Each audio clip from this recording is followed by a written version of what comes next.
Okay, we are live right at 1 o'clock.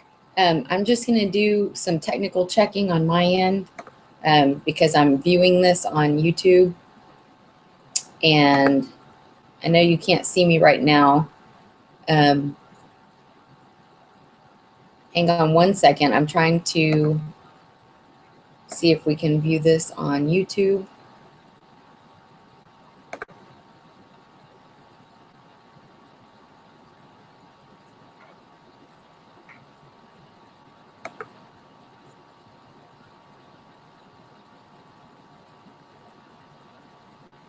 I'm just going to do some technical checking on my end because I'm viewing this on YouTube, and I know you can't see me right now.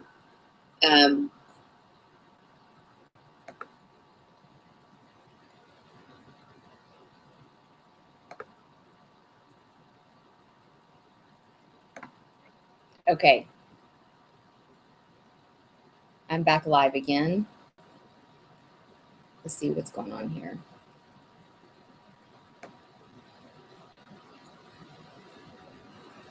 This happened to me last time.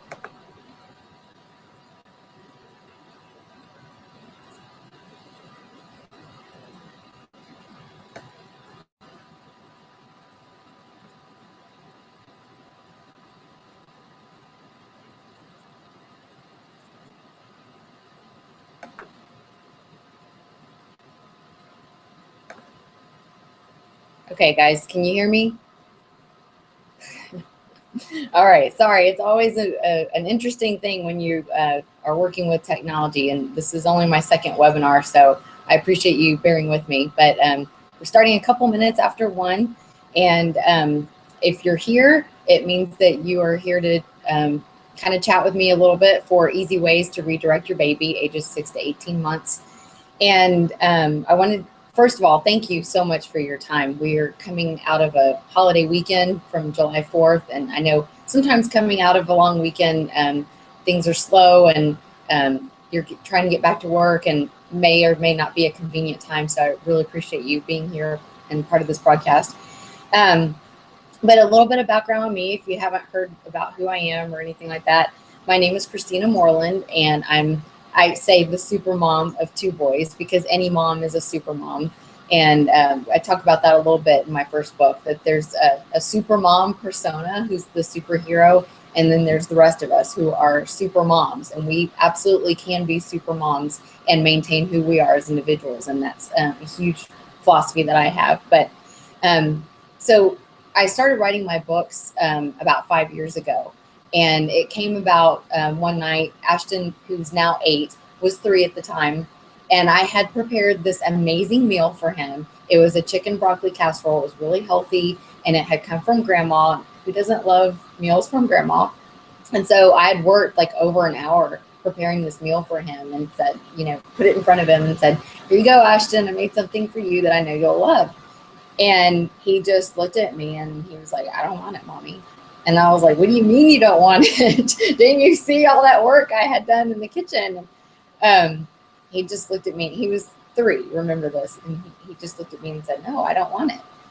And so then I was trying to figure out, what am I going to do? Because he was still at that age where if he didn't eat, then he wasn't going to sleep. If he didn't sleep, then we wouldn't sleep. And so I had kind of like that bubble above my head, thinking about what was going to happen to my precious evening if he didn't eat. So that continued on for some time, and then suddenly my husband got up from the table and he went to the pantry, and he came back with a Lazy Susan and a cookie. And he put the Lazy Susan in the middle of the table, and he put the cookie in the 12 o'clock position to Ashton. And he said, "Ashton, do you know what this is? This is a cookie clock. And for every bite you take, the cookie will get closer to you. When it's in front of you, it's yours to eat. But if you don't eat your dinner, then the cookie's mine." Well, now that had become a game for him. And it was, how many bites do I have to take before I can have my cookie? And the cookie clock was just an amazing redirecting strategy for the moment. And immediately, at first I was thinking, "You're the most brilliant person in the world," because I wouldn't have just come up with that on the fly. I thought it was brilliant. And it worked amazingly. But then the second thought I had was, how many of us moms, how many of us parents are struggling at the same time with the same issues over meals? And how many of us have our own supermom solutions that we come up with on the fly in the moment that could work for a lot of other people? So then it was like, well, I know I have a lot of ideas. I know I have a lot of things that I've learned as a new mom, and the ideas just kept flooding for weeks. I couldn't think about anything else. All I could do was write and write and write and write. And so I compiled sort of all of these supermom secrets into one place. And that was the vision behind book one. And but then I also interviewed other moms, and I wanted to hear their supermom secrets and what worked for them. And so that is a compilation of all of us collectively providing some feedback and supermom secrets and tips that a lot of people can benefit from. And so that's kind of how the whole idea came about. My background is in public relations and marketing, and I was privileged enough to work with an amazing boss and friend who had a book opportunity with HarperCollins, and it was the result of a campaign that we ran through the city of Houston. And I saw firsthand how traditional publishing worked. And after really deciding, what was right for me, I decided that I wanted to self-publish because it gave me more control.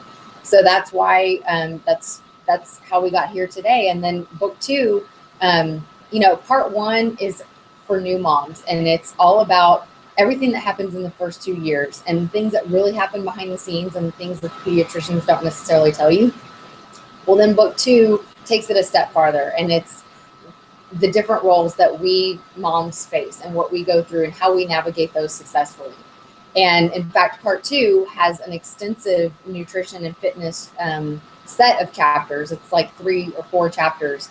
And it actually won an award at an independent book group called the Living Now Book Awards, and won a silver medal for the information about fitness and nutrition that was specific to moms. So anyway, it's just, it's been an amazing journey. And the reason why I did this, and this is kind of what I wanted to talk to you about a little bit before we go into our topic. But the reason why I did this is because when I had my first child, I didn't really babysit a whole lot. I didn't have younger siblings that I was responsible for. And so when I found out that I was pregnant with my first son, it was immediately that deer in the headlights. What do I do?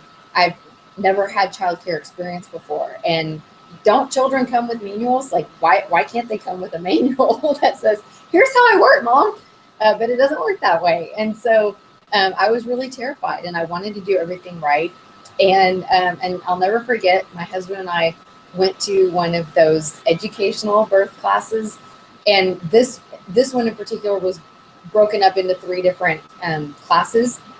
And I think it was class 1 where they started talking about labor and delivery and possible scenarios. And then they started passing around instrumentation of what would happen and what they would use if things went wrong. And I know my face turned green, and I just looked at my husband and I said, I don't need to come back here. And so the next time I had my doctor appointment, I told her, I said, everything is in your hands. If I need to do anything differently, then just let me know. But other than that, I completely trust you. And both of my babies were breech, so they were both C-section babies. There was no other option. But I just had complete faith that she would be able to handle it. But I don't think that there's anything more terrifying than having a baby. Not only are you terrified physically for your own life and for the sake of your child, you can't see what's going on. You can certainly monitor with ultrasound equipment and things like that, but it's just terrifying. And then, aside from that, when the baby is here, you want to do everything right. And I know exactly how that feels, because that's me right there. And so I decided to run these live events and start my business and my email campaign and my fan page on Facebook. All of that is full of tips and secrets and ideas simply to help moms. And that's why I'm here. So anyway, I didn't mean to go into that lengthy explanation, but just wanted you to know who I was and what I was about, so that you could feel like, yeah, maybe this is some good information. So, well, if you pull out the webinar handout that I emailed you, It's called Easy Ways to Redirect Your Baby ages 6 to 18 months without spanking or yelling. And if you didn't, don't worry about it. You can still jot down what I'm saying. But if you did, then pull it out now, and we're going to fill in some of those blanks. So the first two questions are really meant to be personal. And the first two things are the biggest thing that would make me a happier mom is, and then fill in that blank. You know, for some people, it may be to stay calmer in a situation, maybe to shout less or yell less or stress less. Whatever that is, it's personal. But I just wanted to ask you that question so that you can think about it. And it's a good, healthy exercise for you to go through and decide what would make you a happier person. Because when we are happier moms and when we are happier parents, then we obviously transfer that into our babies and our children, and they sense that and they feel it, and they definitely take that on as well. So being a super mom means that you are, and this is a blank for you to fill in, realistic, and you anticipate obstacles and road bumps. You realize you are not perfect. And that is, you know, I have had to remind myself of that so many times. I tend to be a perfectionist, and I tend to want things done a certain way and done the right way. And with parenting, it's just about loving our children, and it's about, you know, being there for them and being a good example and a role model to help shape them into the people that we want them to be. So I think that we put so much pressure on ourselves as mothers to be super moms, and we're not. So I'm going to repeat that one more time. Being a super mom means that you are realistic and you anticipate obstacles and road bumps. You realize you're not perfect. So our first redirecting strategy is getting your baby on a routine. This is probably one of the single best things that you can do to redirect your baby early on. A routine is so important for so many reasons. You know, not only is it beneficial because it's practical. You know, when you can anticipate what's going to come next, then you know exactly how to anticipate all of their needs, whether they're hungry or they're tired or whatever it is. So it's practical for you and for your baby, but it's also, it leads to predictability, which leads to confidence. And it's going to make you a more confident mother if you're able to get your baby on a somewhat predictable routine. Now, the 5 reasons to utilize this strategy are: number 1, babies sleep better at night. Who wouldn't want that? Number 2, babies aren't fussy from being hungry, because obviously you can anticipate when they are hungry and you're on top of that, and then your baby will come to sense that you understand his timing. So it's kind of that symbiotic relationship that goes hand in hand. You know, he's going to trust you more if you're anticipating, well, he's already hungry, and so I'm right there. Number 3, babies have a better disposition because then their blood sugar levels are stable, and that just makes sense. You know, as adults, think about when you're tired or you're hungry and you may not be in the best mood because, you know, you don't feel great. Well, babies can't control that as easily as we can. We obviously have a little bit more endurance because we're bigger people, but they don't. So we need to anticipate their needs quicker and earlier. And babies nap better and longer and for more consistency when they are on a routine. And, you know, I've always found, this is kind of a side note, but I've found that if my baby napped during the day, then he would sleep better at night. Anytime we struggled over nap time, nighttime was, I mean, it was hell on earth. Let's just be honest here. You know, and Luke, my youngest, is 4. He's at a point now where he's pretty much given up his nap, but I can tell on the days where he is super tired and he really, really needs a nap, and we go ahead and give it to him. At night, he sleeps so much better. He's still a solid sleeper. That's been true since they were infants, and it's still true now at age 4. So just keep that in mind. And then number 5, another reason to utilize this strategy is because babies are easier and contented altogether when they're on a predictable routine. You know, even at ages 4 and 8, it's kind of funny. My husband and I joke about our oldest. He's 8. It's Ashton. Whenever he's kind of in a crabby mood, it usually means he needs to eat. And so he'll come in and we could have had, you know, a wonderful experience, a wonderful day, and maybe he's not being very nice to his brother, or maybe he's just a little shorter than normal with us. And I can look at him and I can kind of see it in his eyes. I can tell he's hungry. He needs some food. And so as soon as we get him something to eat, then we're good. With Luke, you know, for him, he needs to go to the bathroom. He is toilet trained, but for whatever reason, I guess with boys, they're just high energy. They get into what they want to do. He just won't tell me that he has to go until it's, you know, a critical moment. And then suddenly I'm like, Luke, let's just go to the bathroom. And then he goes, does his business, and comes out happy. So, you know, routines are really important, and that's true for all ages. The biggest secrets to making this strategy successful, getting your child or baby on a routine, is 3 things. And I discovered this from our pediatrician, and it's been an amazing thing ever since. Eat, play, sleep. That was the routine that she suggested for us early on. And a lot of people confuse and think that after a baby eats that he should sleep. But really it's the exact opposite. He really needs to burn off some of that energy and burn off some of that food. So it's better to eat, then play, and then he'll naturally tire himself into a nap. And babies that are in that routine consistently actually do tend to nap better and sleep better. So strategy number 2.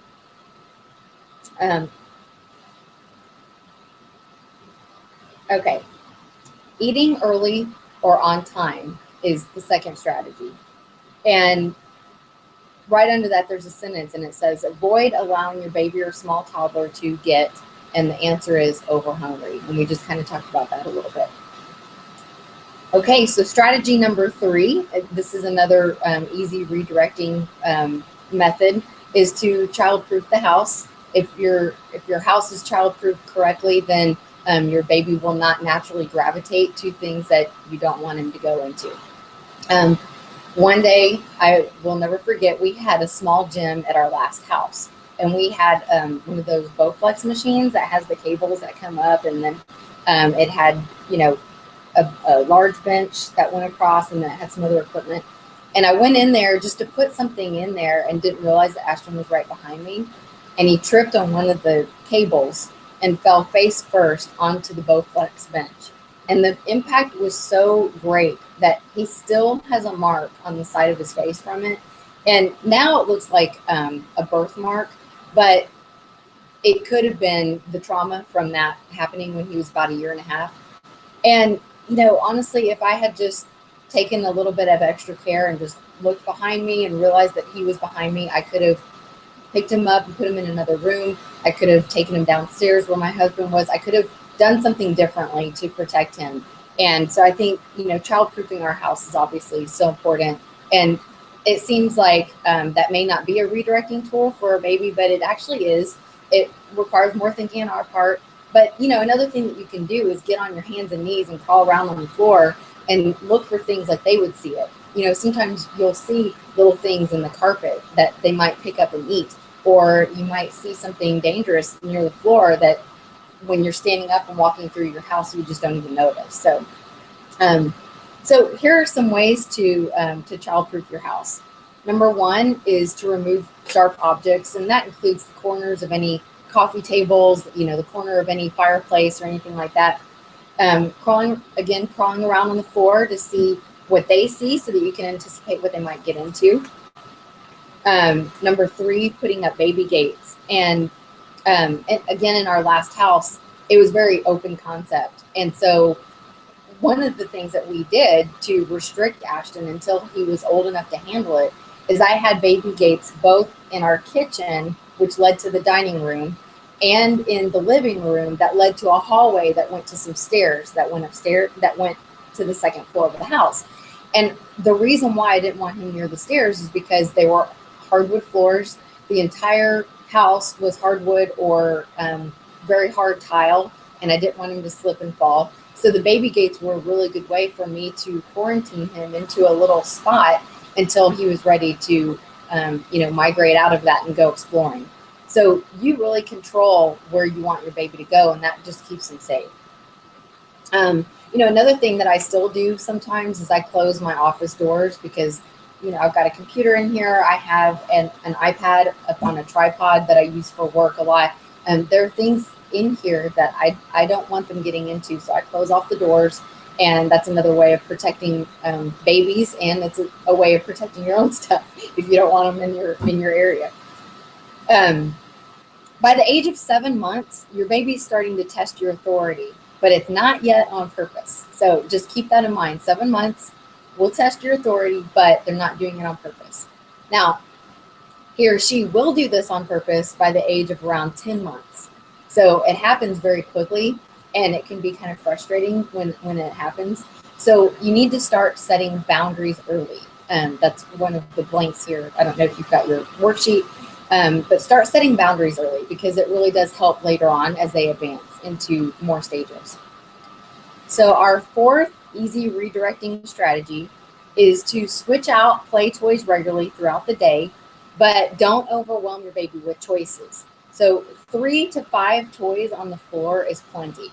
I've often been to friends' houses and they have a whole playroom for a very small child, and there's toys everywhere. Well, babies they can't make a choice. They can handle 2, maybe 3 options in front of them, but that's really it. Otherwise, it becomes overwhelming and overstimulating.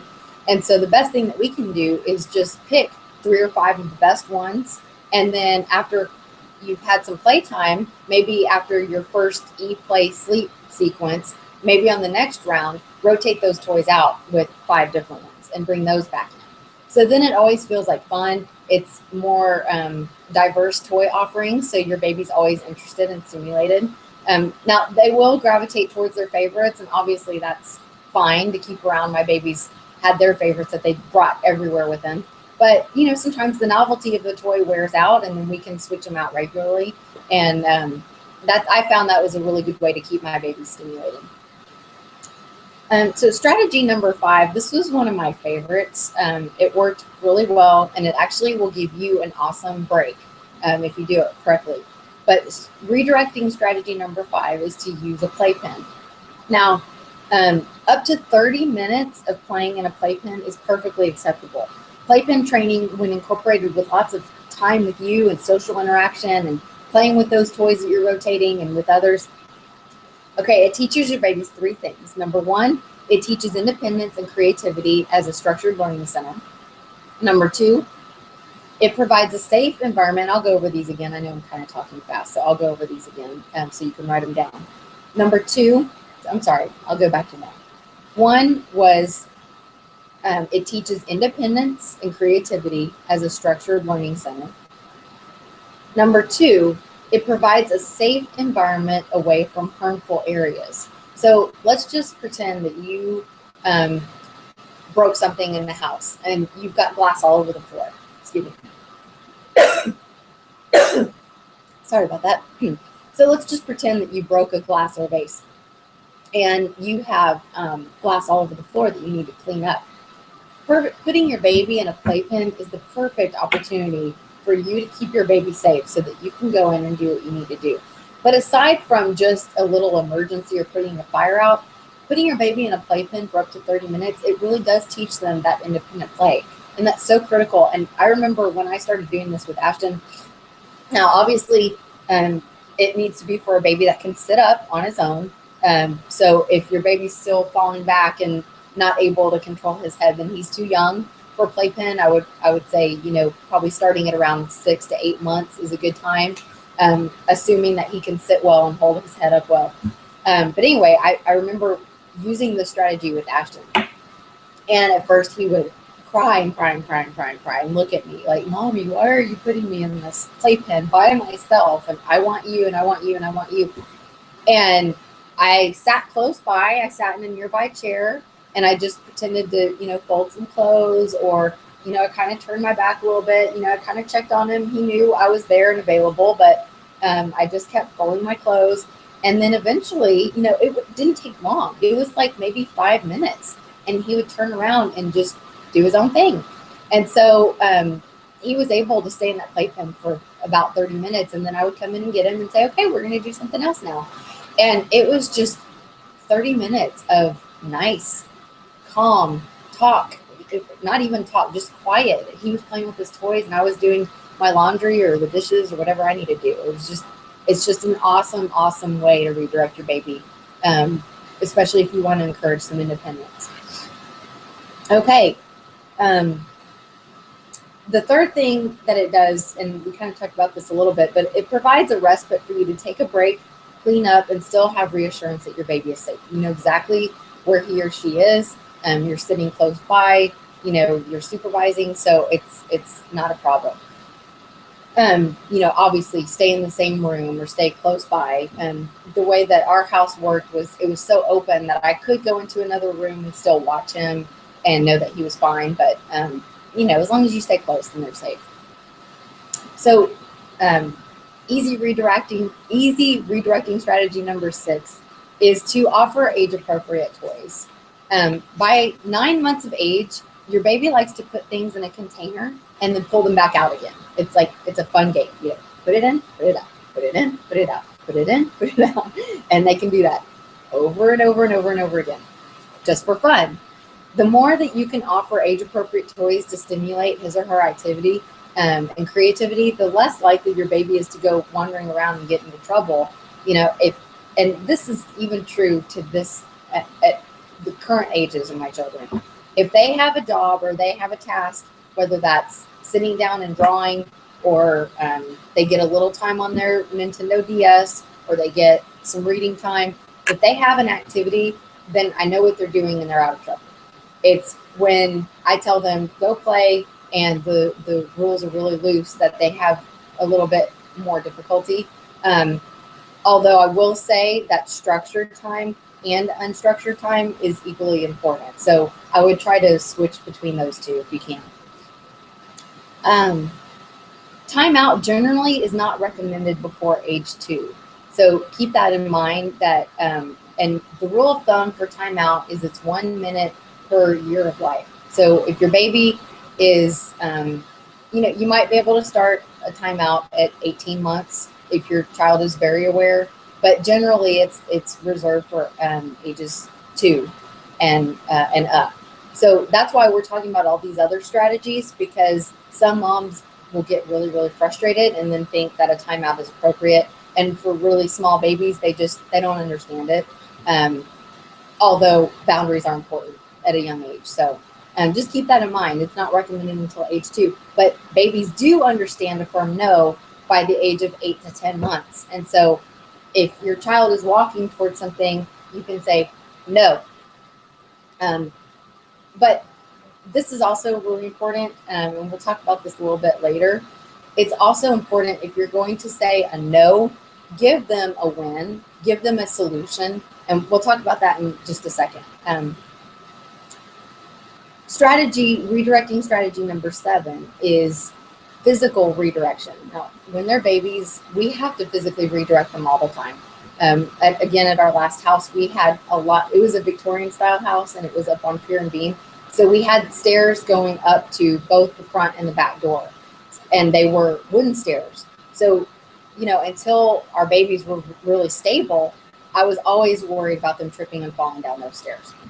So we constantly had to physically redirect. If I saw him going towards the stairs, I would either help him down the stairs or I would pick him up and bring him down the stairs until he was more capable. But that's just one example. Babies in general don't have more than about a 2 to 5 minute attention span at 12 months old. So gentle physical redirection works really well, because babies will often find interest quickly in another stimulating object. And, you know, it seems like, what is it about grandmothers that have an unending supply of ideas when it comes to babies and children? But I learned this little trick from my mom, where she would come in and she always wears very pretty jewelry, and my babies, their eyes were always attracted to it. And so she would hold something in front of them, whether it was a bracelet or a ring or something that would catch their attention.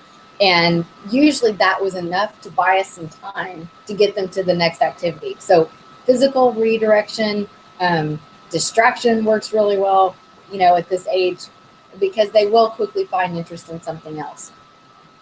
So here's some examples of physical redirection. Picking your baby up and then moving her to another part of the room. You know, obviously that's a safety issue, or you don't want her near the television. I know that there have been numerous stories about babies pulling TVs on top of themselves, like if they're trying to climb. And this is another thing that my husband and I did. We actually bolted the base of our television into our wooden media console. So if it's at eye level and a child can walk up to it, there's absolutely no way they can pull that on top of them because it's bolted in. So there's another idea for you. Putting him in a baby swing for amusement, putting her on a mat and then bringing toys to her. This is great for babies that aren't really crawling around or moving a whole lot. And I did this a lot with mine where, and it's also a really good way to do tummy time where you're sitting them up and then you're bringing toys to them and kind of rotating them out. And it's kind of fun. It's kind of like you're doing a play for your baby. Going into another room to read or for a change of scenery. So let's just say they're starting to get bored with what you're doing and they're getting fussy or they're getting irritable and not quite ready to eat yet and it's not quite nap time. You know, maybe just pick her up and take her to another room and just walk around the room and point out objects. We used to do that all the time. We used to talk about, you know, interesting objects in the dining room. They were high enough to where he couldn't go in by himself unless I was there. But, you know, just looking at some of the pretty things in your cabinets are nice, or just walking around maybe a new space that you don't really spend a lot of time in would stimulate their interest enough to, you know, to redirect them. And then going outside for exploration and learning. That was one of our favorites. We used to take, just spend hours outside looking at bugs and leaves. And my husband and I both love a lot of plants in our yard. We have a tropical garden. And so there's just an endless supply of colors and leaves and things to point out to small babies. And then as they get older, you can actually get them to help you plant things. And that's fun. That's a fun activity for them to learn and to understand nature. But, you know, at this early age, it's really just kind of understanding the world around them. But a constant supply of color and texture and things outside is really going to keep them stimulated. So here is our redirecting strategy number 8, and that is positive reinforcement. And so I'm going to say this statement twice because it kind of takes some thinking. But humans move away from the objects or situations that bring us pain or discomfort. We move toward the things that give us pleasure or make us feel good in some way. So humans move away from objects or situations that bring us displeasure, discomfort, or pain, but we move toward the things that give us pleasure or make us feel good in some way. So babies and children are the same way. And my suggestion here is to be very clear with your messages. You know, tell him or her what you want them to do, not what not to do. So here's some examples. Good job, Daniel, picking up your toys. Telling him to pick up his toys or celebrating that he's picking up his toys tells him, hey, that's awesome. Do it again, do it again, do it again. And that positive reinforcement just keeps him wanting to go in that direction. Good sharing, Sophie. So teaching your children to share. Good job. I always, if there's any way to point it out, if they're playing well together, if they're sitting quietly, or maybe they were really patient for something, you had to wait in a line and take them with you and they were really good about it. You know, hey, you were so patient today. I'm so proud of you. That is exactly what big kids do, and you are awesome. You know, they will definitely understand these messages, especially as they turn 1 year. That year to 18 months range, they'll definitely start to reinforce or understand those reinforced messages much more. Here's another example. Please sit down, Johnny, 2 feet down on the floor. So instead of saying, don't get up there or get down, you're telling him what you want him to do. Please sit down 2 feet on the floor. So you're telling him exactly what you want him to do. Here's another example. Please take turns, Garrett. Share with your friend. Please take turns. Share with your friend. So you're using the positive form of the language. And this works for grown-ups as well as babies and children. Rather than saying don't or not, It gives them a win. It gives them an out, gives them an alternative. Other positive reinforcements include, you're a sweet boy and a great brother. Good job picking up toys today. You're smart and caring. Tell your babies what you want them to be, and they will internalize that. You are a good helper to mommy. You are a good brother. You are kind, smart, etc. Any reason that you can think to praise your child is that's like giving them a big hug inside and telling them, I want you to do this again and again and again because you did so well. So before we wrap up, we kind of went through all 8, and I hope that those were helpful to you. But before we go into this, at the very end of the webinar, I did want to talk about something that you may find interesting. It's a new program that I'm offering, and it's called the Supermom 12-week training course. And the reason why I'm bringing it up now is because often after we've had 1 or 2 babies, depending on where you're at with yours, we kind of go through, our bodies have gone through a cycle where we've had to gain a lot of weight for the pregnancy, and then we've got the baby here, so it may be somewhat challenging to lose that weight. And I found that was the case with me. In fact, my boys are 4 years apart, but in between the 2 of them, I had 2 miscarriages, and 1 was at 13 weeks. So we had just announced to everybody that it was that we were going to have a baby, and then had to go through that. It was a horrible experience. But the reason why I'm bringing that up is because my body went through 4 pregnancies and went through 4 of those up and down cycles. And I used to work for a sports nutrition company. That's my background. I used to work for a professional bodybuilder who started his company from the savings that he had earned as a professional bodybuilder. And so I'm around and familiar with athletes all the time. And I knew what to do. I've worked with a nutritionist for over 19 years for my personal needs. And so I knew all the right things to do. But after my second baby, I was really having a hard time losing the weight. I had already gone through it with my first baby, but for some reason, the weight just wasn't coming off as quickly with the second one. And so I went into my nutritionist. We tweaked my food a little bit. Now, food, I will tell you, is 80% of it. But I was working out 5 days a week. I was working out with a high intensity. I knew exactly how to structure my workouts, and it still just wasn't happening very quickly. So we made some tweaks on my nutrition, and then I went back and rewrote my program. And in 4 months, I dropped 12% body fat. So I put together this program that's the exact program that I used after losing 12% body fat in only 4 months. I forgot to mention that part. It took me 4 months, that's 16 weeks, to get back to my pre-pregnancy weight, and then to exceed that and actually get to a better goal. So I didn't think it was possible. It was just awesome, but it is. And so I put together this program. It's called the Supermom 12-week training course. And it's just awesome. It's 12 weeks of motivation. It's 12 weeks of emails every single week. When you sign up, you get an email from me that says week 1, and then there's a workout in it. And in each email, there's a video introducing the exercises, or maybe talking about how to get your baby to go to the gym with you, how to pack for the gym, just different things that's specific for moms. And I didn't find that there was a lot of that available when I had my babies, and so that's what this is. So it's 12 weeks of motivation, how to do specific exercises. If you've never been in a gym before, that doesn't matter. There's no experience required, and it will actually take you through the entire 12-week course that I used to lose 12% body fat. So it definitely works. This program won an award through the Living Now Book Awards. The reason why my second book won an award, actually it won a silver medal. The reason is because of this chapter on nutrition and fitness. So if you want to get in on it now, it's a $97 course. That's for 12 weeks, which is a phenomenal deal. This is a really, really amazing deal that I'm only offering through people who sign up for my live events. In the future, it will be more. It'll probably be double. I'm not exactly sure yet because it's a new program. But if you're interested, here is the link.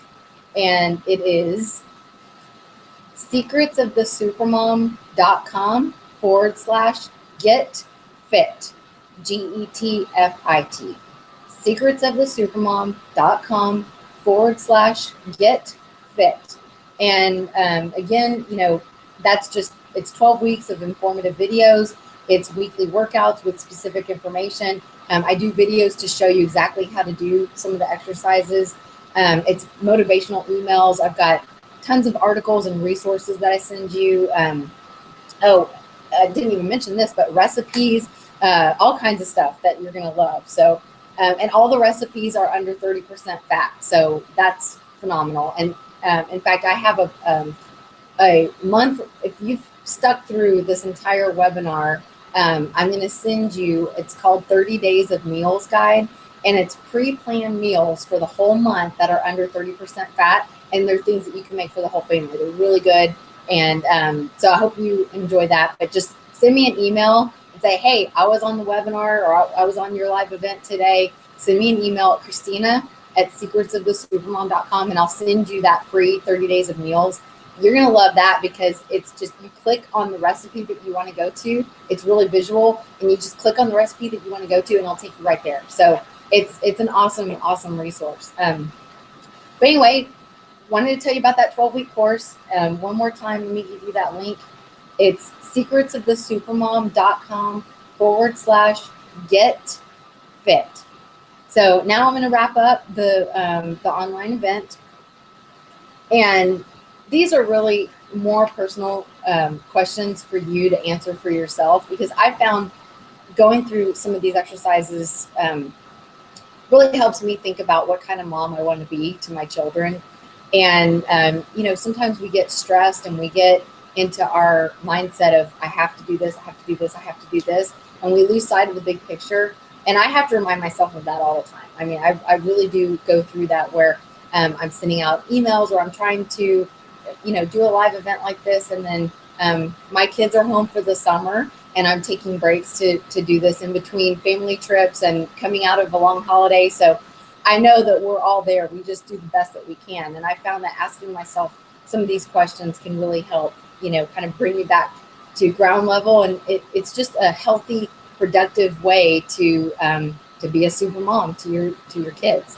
So here's some questions for you, and you simply just answer yes or no. Are you clear on exactly what messages to use with your baby to get him or her to cooperate and learn? Yes or no. And if not, maybe you can send me an email if there's anything that you want me to cover in the future, and I'd be happy to talk about it. Do you know how to reframe your message to him or her so that your baby will pay attention? Sometimes we do have to be firm because they don't hear us. When our babies are in a temper tantrum, they often don't want to hear us because they're just in a temper tantrum. So sometimes, yes, we have to say their name. Ashton, Luke, pay attention to mommy. Listen to me. Sometimes you do have to get their attention. But then, calm down without spanking or yelling, and then explain what it is that you want them to do, or what they can't do, or, whatever the situation is. Are you clear on which parts of your message to your baby will bring you the most benefits, and how you might need to change your messaging? And that's really about, what we were talking about earlier with positive reinforcement and using the positive form of the language. That's a skill, and it takes time to learn that. I had to practice, I think it was probably a good 2 years of really just focusing on that one skill with Ashton and Luke that, it ultimately became natural, but for a long time, it was not a natural thing to do. It was a new learned skill set, and it was, I found it to be really important one now. Are you a confident mom? Or do you feel like you need more work or tools to become one? I know we all do. I mean, that should be a yes for all of us, but maybe think about which areas. And are you a confident mom? If no, then where are you not confident? What would help you become more confident? Do you feel like you need more work or tools to become one? This is where I'd really love your interaction. I'd love to hear from you. Maybe send me some things that, are challenges for you. Maybe it's how to get on a nighttime routine, or how to get on an app routine. Maybe it's just how to calm yourself. I'd be happy to help you with some of those things. So feel free to email me. And again, my email is Christina@secretsofthesupermom.com. Do you currently have a process in place for taking care of you, Supermom, so that you can continue to give your baby and family what they need? And I only ask that question because I often feel the mom burnout, and I'm sure you know what that is, where you feel like you've got to take a break. And when I'm at that point, well, there's two things that really work for me. Number one is having clean hair. So taking a shower or a bath, or just, asking my husband, can I have 15 minutes? And I'm just going to lock myself in the bathroom for a few minutes. I come out a new person. I smell good and I am much better when I come out. But the second thing is working out. I mean, that's another reason why I put together this 12-week course that I've been talking about, is because I often joke that my gym time is my free therapy. And there's a lot of truth in that.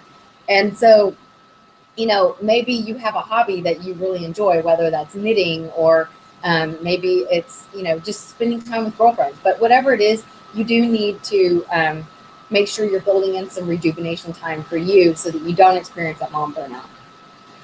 And then, the last question is, considering all those questions, what are your next steps? Are you going to take action? Are you going to write down some ideas, maybe keep a journal of things that you want to improve on? One of the best things that I have done, I wish I had a sample. I wish I had my my journal here, but it's in the other room, or I would go get it. But since my babies were little, and this has been one of the best gifts to myself, so I'm going to pass it along. But since my babies were little, I've always been a writer, but I enjoy writing and I enjoy remembering things, and I don't have the best memory, so I have to write things down or I forget them.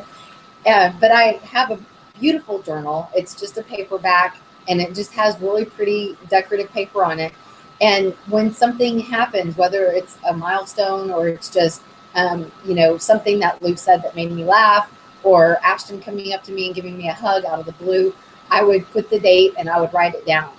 And if you do enough of those on your bad days and you go back and read those, it is just amazing. And you realize how many blessings are really in your life, and you realize how much you have to be grateful for.